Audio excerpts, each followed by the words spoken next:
Hello everyone, एक बार फिर आप लोगों का हार्दिक स्वागत है मेरे चैनल रविंद्र सिंह रिव्यू पर। आज बात करेंगे 60s में बनी हुई एक ऐसी फिल्म जिसने देवानंद को महान अभिनेता बना दिया। उनकी लाइफ की सर्वश्रेष्ठ फिल्म है वो। और सभी को मेरे चैनल पे हार्दिक स्वागत है। सभी को प्यार भरा आदाब, नमस्कार, सत श्री अकाल, जय जिनेंद्र और गुड मॉर्निंग। तो मैं बात कर रहा था गाइड फिल्म के बारे में। इसकी कुछ अनसुनी बातें आपसे शेयर करता हूँ। गाइड देवानंद की पहली रंगीन फिल्म थी। इस फिल्म के लिए संगीत तैयार करते समय S.D. बर्मन बहुत ज़्यादा बीमार पड़ गए थे। देवानंद ने नया संगीत निर्देशक लाने की बजाय अपने पसंदीदा संगीत निर्देशक के ठीक होने का इंतज़ार किया। S.D. बर्मन ठीक हो गए और उन्होंने अपने अब तक के सबसे बेहतरीन संगीत की रचना की। यानी कि देवानंद ने उनके बीमार होने के बाद संगीत निर्देशक को चेंज नहीं किया। देखिए देवानंद कितने महान निर्देशक थे और अभिनेता थे कि उन्होंने इंतज़ार किया कि जब S.D. बर्मन ठीक हो जाएंगे तो वही फिल्म का संगीत देंगे, और ऐसा ही हुआ। फिल्म का गाना आज फिर जीने की तमन्ना है राजस्थान के चित्तौड़गढ़ किले में फिल्माया गया है। दरअसल गाने के दौरान एक शीशे पर नायिका का प्रतिबिंब अलाउद्दीन खिलजी द्वारा मुख्य हॉल में लगी उसी शीशे पर रानी पद्मिनी की एक झलक देने की पौराणिक कहानी से प्रेरित है। देवानंद और विजयनंद ने इस फिल्म के लिए सबसे पहले गीतकार हसरत जयपुरी से संपर्क किया था। हसरत के प्रस्तावित गीतों से निराश होने के बाद भाइयों ने शैलेंद्र की ओर रुख किया। शैलेंद्र को निराशा हुई कि वह दूसरी पसंद थे और उन्होंने इस समय बहुत ज़्यादा फीस बताई। भाइयों ने सहमति जताई और शैलेंद्र से उन्हें गाता रहे मेरा दिल का मुखड़ा देने की पेशकश की जब तक वह चले गए। यह कान फिल्म महोत्सव समिति द्वारा 2008 में कान फिल्म महोत्सव में कान क्लासिक्स खंड में प्रदर्शित होने के लिए आमंत्रित की जाने वाली पहली भारतीय फिल्म थी। देवानंद ने फ्रांस में तत्कालीन भारतीय राजदूत के साथ इस समारोह के लिए रेड कार्पेट पर कदम रखा। उनके बेटे सुनील नंद भी उनके साथ थे। The song Allah Megh De was later recreated as De De Pyaar De for the film शराबी। गीत की रोचक बातें। मुझसे छल किए जाए हाय रे हाय देखो सैयां बेईमान। इस गीत में पंडित शिव कुमार शर्मा तबला बजाते हैं। जब उन्होंने अपना कैरियर तबला बजाना शुरू किया तो शिव कुमार शर्मा ने संतूर पर ध्यान केंद्रित करने के लिए वाद्य यंत्र छोड़ दिया था। यह R.D. बर्मन ही थे जिन्होंने उन्हें इस गीत के लिए तबला बजाने के लिए राजी किया। उन्होंने फिर किसी अन्य हिंदी फिल्म के गीत के लिए तबला नहीं बजाया। निर्देशक विजयनंद और नायक देवानंद ने लेखक R.K. नारायण से बात की, जिन्होंने उन्हें बताया कि कैसे उन्हें द गाइड लिखने के लिए वास्तविक घटना से प्रेरणा मिली थी। उपन्यास का कथानक उनके गृह नगर मैसूर में आए सूखे के प्रकोप से लिया गया है। अत्यधिक हताशा में नगर परिषद ने अनुष्ठान और प्रार्थना का सहारा लेने का फैसला किया। ब्राह्मणों का एक समूह कावेरी नदी के सूखे तल पर खड़ा था। 12वें दिन बारिश हुई। यह एपिसोड एक प्रेम कहानी से भरा हुआ था। प्रीमियर में लगभग पूरी फिल्म इंडस्ट्री शामिल हुई। हर कोई अपरंपरागत थीम से इतना हैरान था कि कोई भी व्यक्ति निर्देशक विजयनंद को उनके काम के लिए बधाई देने नहीं गया, जिससे उनका दिल टूट गया। फिल्म ने पूरे घर में ओपनिंग की, लेकिन कुछ सर्किट को छोड़कर पूरे बॉक्स ऑफिस घर में यानी सर्किट में, क्योंकि दर्शक अंत को समझ नहीं पाए, लेकिन कुछ सर्किट को छोड़कर कलेक्शन बहुत गिरावट थी। एक बार जब उन्हें समझ में आ गया तो इसने धीरे धीरे फिर से रफ्तार पकड़ी। ये ऑस्कर के लिए आधिकारिक प्रविष्टि बन गई और 7 फिल्म फेयर पुरस्कार भी जीते। R.K. नारायण को अपने उपन्यास पर बनी फिल्म पसंद नहीं आई। लाइव पत्रिका के लिए फिल्म के अंग्रेजी संस्करण की समीक्षा करते हुए उन्होंने इसे द मिसगाइडेड गाइड कहा। फिल्म का गाना आज फिर जीने की तमन्ना है चित्तौड़गढ़ जिले में फिल्माया गया था।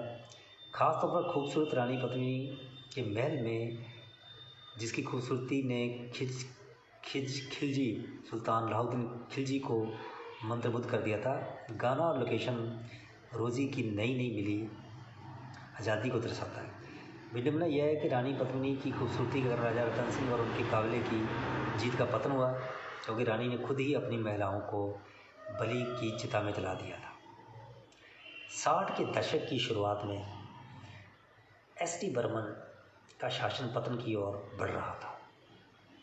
दरअसल वो सही मंच की तलाश में थे जहां से वो अपनी खोई हुई शान को फिर से स्थापित कर सकें।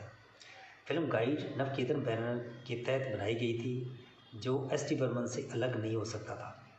उन्होंने इस फिल्म के लिए अपनी जेबें खाली कर दी। कांटों से खींच के आंचल, तेरे मेरे सपने पिया तो से दिल डल जाए, गाता रहे मेरे दिल, ऐसी मधुर धुनों ने भारतीय फिल्म संगीत का दर्जा बढ़ाया। गाना गाता रहे दिल, तू ही मेरी मंजिल पूरी फिल्म की शूटिंग होने के बाद रिकॉर्ड किया गया और फिल्म में जोड़ा गया। गीत की रोचक बातें। गाता रहे मेरा दिल आर.डी. बर्मन ने अपने पिता द्वारा रचित इस गीत में योगदान दिया।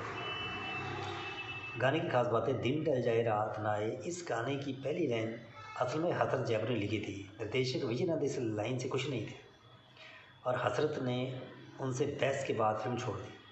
हसरत की जगह शैलेंद्र को लाया गया। विडंबना यह है कि शैलेंद्र ने विवादित लाइन को बरकरार रखने का फैसला किया, जिसकी वजह से हसरत को फिल्म से बाहर होना पड़ा। पिया तो से नैना लागे रहे गीत की रचना और संयोजन करना बहुत कठिन था। विजयनंद ने सचिन देव बर्मन को सुझाव दिया कि वह इसके प्रत्येक शब्द को एक अलग गीत के रूप में लिखें, क्योंकि वे इस गीत को फिल्म में इसी तरह चित्रित करना चाहते थे। गीत से संबंधित रोचक तथ्य। अल्लाह मेघ दे पानी दे ये गीत बांग्लादेशी गायक अब्बासुद्दीन अहमद द्वारा गाए एक बंगाली लोक गीत से लिया गया है। पहले विजयनंद ने रोजी की भूमिका के लिए विजंती बाला को चुना था, लेकिन उनकी जगह वहीद रहमान को लिया गया, क्योंकि वह दुबले पतले देवानंद के किरदार में मोटी नजर आती। वहीदा ने रोजी की भूमिका का बखूबी निभाया। इसके अलावा उनकी नृत्य क्षमता, विजंती बाला भी एक कुशल नर्तकी है, ने उनकी शानदार अभिनय में 4 तारा लगा दिए।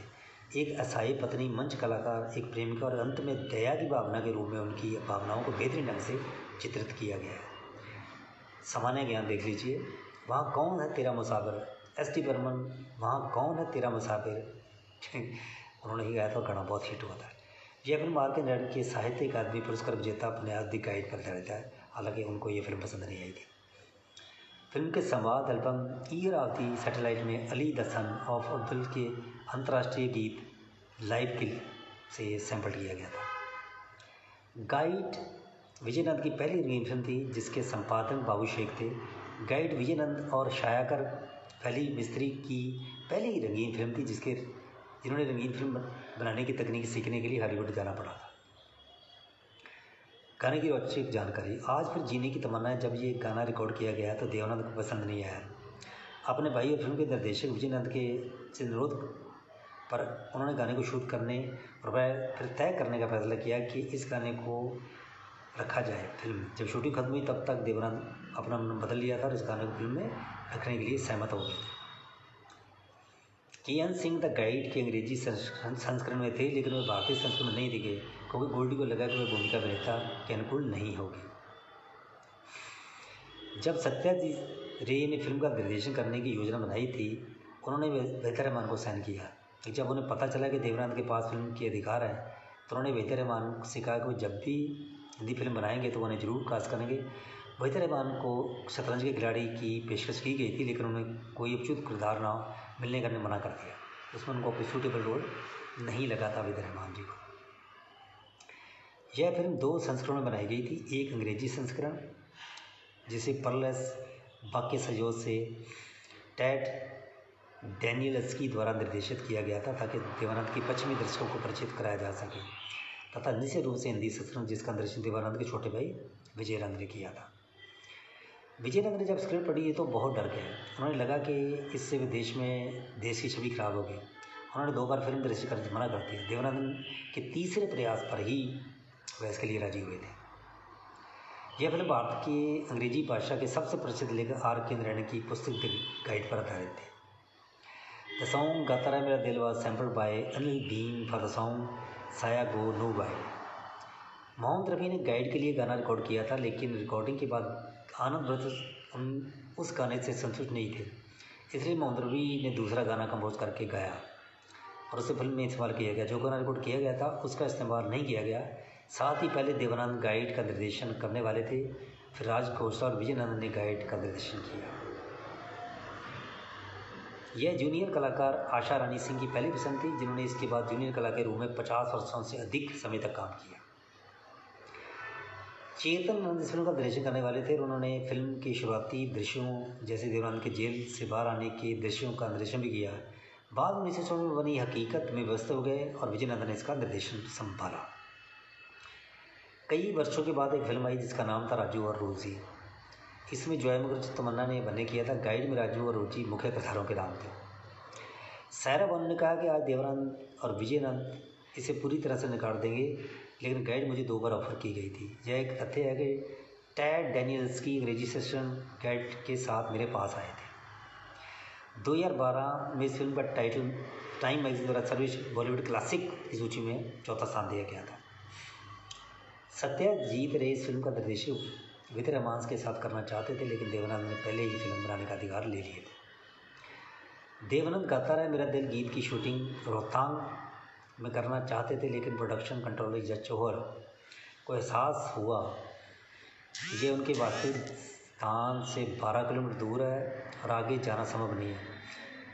यह चोर ने देवानंद को एहसास दिलाया कि वास्तव में रोहतांग बहुत दूर है, लेकिन गीत पूरा होने के बाद देवानंद को पता चला कि उन्हें धोखा दिया गया है और वह क्रू से नाराज हो गए। गाइड को कान फिल्म उत्सव समिति द्वारा विशेष रूप से फेस्टिवल डे कान 2008 में कान क्लासिकल अनुभाग में प्रदर्शित करने के लिए चुना गया था, जिससे ये कान अंतर्राष्ट्रीय फिल्म महोत्सव में प्रदर्शित होने वाली पहली भारतीय फिल्म क्लासिक बन गई। देवानंद उस वर्ष फ्रांस में भारतीय राजदूत श्री राजन मथाई, सुनील नंद और अन्य लोगों के साथ रेड कार्पेट पर चले। 2008 में गाइड को कांस ले जाने से पहले सुनील नंद ने लीजेंड फिल्म यूएसए की स्वामित्व वाली 1 मिलियन कलर तकनीक का उपयोग करके फिल्म को डिजिटल रूप से पुनर्स्थापित किया था। कांस में स्क्रीनिंग के बाद दर्शकों ने दिग्गज देवानंद को खड़े होकर तालियां बजाकर सम्मानित किया, जिसके बाद उन्होंने पूरे घर को संबोधित किया, यानी कि पूरे जो लोग बैठे थे उनको देवानंद ने संबोधित किया था। अनूप कपूर के साथ वीर रहमान के साक्षात्कार के अनुसार चेतन नंद मुख्य भूमिका के लिए प्रिया और रज को चाहते थे और विजय नंद की पसंद लीला नायडू थी। देव को यकीन था कि वेदा, जो एक अच्छी डांसर और कुशल अभिनेत्री दोनों हैं, सबसे अच्छी पसंद है और उनका फैसला सही साबित हुआ। प्रिया राजवंश अच्छी डांसर नहीं थी। एस.टी. बर्मन ने द गाइड के अंग्रेजी सेक्शन की पृष्ठभूमि गीत भी तैयार किया था और फैली मिस्त्री दोनों संस्करणों के छायाकार। तो ये थी कुछ अनसुनी बातें जो देवानंद की क्लासिक और महान फिल्म गाइड से जुड़ी हुई है। देवानंद को ये अपनी फिल्म बड़ी प्रिय थी, हालांकि ये फिल्म स्टार्टिंग में उतनी चली नहीं थी, क्योंकि इसकी स्टोरी बड़ी अजीब सी थी। इसमें हीरोइन मैरिड होते हुए इधर उधर प्यार की तलाश में एक राजू गाइड से प्यार करने लग जाती, तो लोगों को इसका कोई एंड भी पसंद नहीं आया था और बड़ी इलॉजिकल स्टोरी लोगों को लगती थी उसको। यहाँ तक सत्यजीत राय भी इस टॉपिक में फिल्म बनाना चाहते थे और इस फिल्म की जो मूल रूप से जो नॉवल था द गाइड, उसके लेखक थे आर के नारायण, तो उनको भी ये फिल्म पसंद नहीं आई थी। मैंने भी ये फिल्म देखी है और मैंने हम दोनों फिल्म भी देखी है। अगर मुझसे कोई पूछा जाए कि देवानंद की ज़िंदगी की बेहतरीन फिल्म कौन सी है, तो मैं गाइड को कभी नहीं कहूँगा। मुझे लगता है कि उनकी ज़िंदगी की बेहतरीन फिल्म है हम दोनों, जिसमें उन्होंने डबल रोल किया था। मैं ज़िंदगी का साथ निभाता चला गया, जिसे अमरजीत ने डायरेक्ट किया था और प्रोड्यूस नवकेतन ने किया था। तो देवानंद की ज़िंदगी की बेहतरीन फिल्म अगर आपको देखनी है तो हम दोनों देखिए। मेरे हिसाब से गाइड इतनी अच्छी फिल्म नहीं है। हालांकि कुछ लोग दर्शक मुझसे सहमत नहीं होंगे, तो आप नीचे कमेंट में बता सकते हैं कि आपकी पसंदीदा फिल्म कौन सी है। तो मेरे हिसाब से तो देवानंद की बेहतरीन फिल्म लाइफ की गाइड ही है। और वेदा रहमान ने भी क्या रोल किया, इसमें का म्यूज़िक भी बहुत हिट हुआ था। गाता रहे मेरा दिल, आज फिर जीने की तमन्ना है, दिन ढल जाए, क्या से क्या हो गया। इस फिल्म के गाने बड़े बेहतरीन हैं, कभी भी आप सुनिए आज भी आपको गाने फ्रेश लगेंगे। अच्छी फिल्म है, म्यूज़िक बहुत अच्छा है, देवानंद का काम बहुत अच्छा है। तो कभी मौका मिले तो इस फिल्म को भी देखिएगा। लेकिन अगर देवानंद की सर्वश्रेष्ठ एक्टिंग की फिल्म देखनी है, उनकी लाइफ की बेस्ट फिल्म है the guide. Thanks for watching my video.